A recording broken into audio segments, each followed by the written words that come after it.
Doors, I'm a fool for your love. डोडा में हमारी Covid की पोजीशन दिन प्रतिदिन स्टेबल होती जा रही है। हमारा पॉजिटिविटी रेट घट गया है। इस समय पिछले अगर हफ्ते के हम आंकड़े लें तो 4.2% हमारा जो पॉजिटिविटी रेट है वो आ गया है। इसके अलावा अगर लास्ट वीक की हम बात करें तो 364 केसेस हमारे पॉजिटिव आए थे और उसके कंपैरिजन में 429 केस हमारे रिकवर हो गए हैं इस दौरान, इस पिछले हफ्ते में। सो ओवरऑल पोजीशन अच्छी है और इम्प्रूवमेंट की तरफ हम बढ़ रहे हैं। वैक्सीनेशन जो हमारे लिए बड़ा इम्पोर्टेंट फोकस रहा है, उसमें मेडिकल डिपार्टमेंट में हमारे एडमिनिस्ट्रेशन ने हर तरह से कोशिश की गई है लोगों में अवेयरनेस की जाए और इनएक्सेसिबल एरियाज़ में, दूर दराज एरियाज़ में टीमें पहुंची जाएं और हमारी पोजीशन काफ़ी इम्प्रूव हुई है। अगर मैं पिछले एक महीने की बात करूं तो जो पोजीशन एक महीना पहले थी वो 43-44% वैक्सीनेशन थी 45 के ऊपर, आज वो 70 क्रॉस कर गई है, 70%।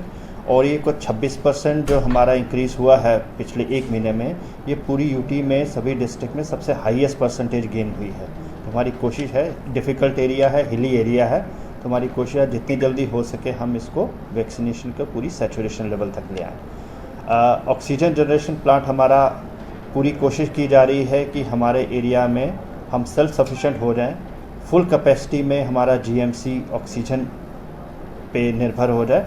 उसके लिए 750 एलपीएम का आपको ऑलरेडी पता है कि प्लांट हमारा ऑलरेडी कमीशन हो चुका है। उसके अलावा एक और 750 एलपीएम का हमारा सारा मटेरियल आ चुका है और कुछ ही दिन में उसकी कमीशनिंग स्टार्ट हो जाएगी। तो कुछ ही देर में हमारे पास 750 के 2 ऑक्सीजन जनरेशन प्लांट हमारे पास कमीशन हो जाएंगे। इसके अलावा 2 और ऑक्सीजन जनरेशन प्लांट 1000 एलपीएम के, उनका मटेरियल आना शुरू हो गया हमारे पास। कुल मिला के 4 ऑक्सीजन जनरेशन प्लांट अरेंज हो चुके हैं, गवर्नमेंट ने हमारे लिए डोडा के लिए दिए हैं। और ये चारों जब फुल कैपेसिटी पे काम करेंगे तो हमारे डोडा के फुल जो 300 बेडेड कैपेसिटी है वो पूरी की पूरी इसको लोड को टेक कर लेगी, जो हमारा डोडा का ऑक्सीजन जनरेशन प्लांट का लोड होगा। तो ये एक मेजर डेवलपमेंट हुई है पिछले दिनों में, तो उसको फॉलो किया जा रहा है और उसको वॉर फुटिंग पे काम उस पर हो रहा है। इसके अलावा कोविड केयर सेंटर्स हमारे इस्टेब्लिश हो चुके हैं, उनको स्ट्रेंथन किया जा रहा है। अब वहाँ पे रैपिड एंटीजन टेस्ट, जिसको रैट बोलते हैं, वो भी उन सेंटर्स पे स्टार्ट हो गया है। ट्रेन स्टाफ हो चुका है और आजकल जो फिगर्स आ रही हैं, काफ़ी मात्रा में जो हमारे टेस्ट हैं वो उन पंचायत लेवल सेंटर्स पे हो रहे हैं। टेस्टिंग हमारी काफ़ी इंक्रीज़ हो चुकी है। जो टेस्टिंग कुछ एक महीना पहले 300-400 के करीब होती थी, आज 3 टाइम्स हो चुके हैं। इस समय एवरेज 1200 से 1300 के करीब टेस्टिंग होती है। एंट्री पॉइंट पे टेस्टिंग हो रही है और डिफरेंट कैंप्स लग रहे हैं, वहाँ पे टेस्टिंग हो रही है।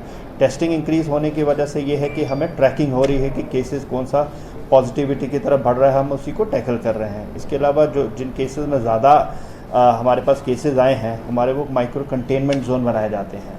और अब ऐसी पोजीशन में हम आ गए हैं कि कई माइक्रो कंटेनमेंट जोन्स को हम डी नोटिफाई करने जा रहे हैं, क्योंकि उनमें ऐसी पोजीशन अब आ गई है कि कहीं फर्दर ट्रांसमिशन नहीं है और जो हमारी टेस्टिंग है वो भी उस लेवल पे पहुंच चुकी है जिस लेवल की रिक्वायरमेंट थी। ओवरऑल पोजीशन ठीक है। हिदायत दी गई है इन्फोर्सिंग एजेंसीज़ को, क्योंकि लॉकडाउन रिस्ट्रिक्शंस ईज़ हो गई हैं, तो वो एनफोर्स अच्छी तरीके से करें। फाइन्स की पोजीशन इम्प्रूव हुई है हमारी, कुछ एफआईआर्स भी लगी हैं, लेकिन और उनको कहा गया कि सख्ती से आप इसको करें, क्योंकि सारी चीज़ें इकट्ठी होके ही काम हो पाएगा। लोग अवेयर हों, लोग खुद से अपनी रिस्पॉन्सिबिलिटी समझें।